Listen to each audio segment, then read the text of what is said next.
তাহলে কি Roman Reigns নতুন ওয়ার্ল্ড হেভিওয়েট চ্যাম্পিয়ন হতে যাচ্ছেন রেসলমেনিয়াতে?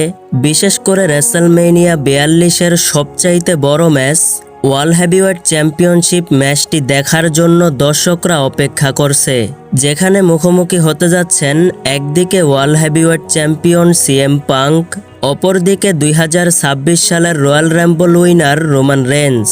এই ম্যাচটি রেসলমেনিয়া 42-এর দ্বিতীয় রাতের মেইন ইভেন্টে অনুষ্ঠিত হলেও এই ম্যাচটিতে কে জিতবে এই বিষয়টি দর্শকরা জানতে চান। দেখুন, রোমান রেইন্স এবং সিএম পাঙ্কের ম্যাচটি অনুষ্ঠিত হতে এখনও 3 সপ্তাহ বাকি রয়েছে।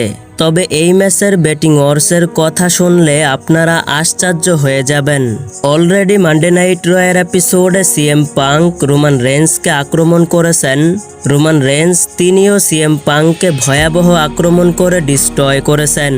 অর্থাৎ বর্তমান সময়ে রোমান রেইন্স, সিএম পাঙ্ক দুইজনকেই বেশ শক্তিশালী দেখানো হচ্ছে। কিন্তু এই ম্যাচের ব্যাটিং অর্স অনুযায়ী সিএম পাঙ্ক হারতে চলেছেন তার ওয়ার্ল্ড হেভিওয়েট টাইটেল। অপরদিকে রোমান রেইন্স সিএম পাঙ্ককে হারিয়ে নতুন ওয়ার্ল্ড হেভিওয়েট চ্যাম্পিয়ন হতে যাচ্ছেন। অর্থাৎ বুঝতেই পারছেন, ব্যাটিং অর্স চ্যাম্পিয়ন সিএম পাঙ্ককে সাপোর্ট না করে রোমান রেইন্সকে সাপোর্ট করছেন।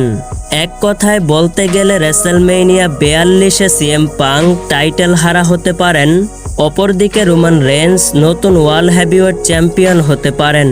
বর্তমান সময়ের ব্যাটিং অর্স অনুযায়ী এমনটাই বোঝা যাচ্ছে।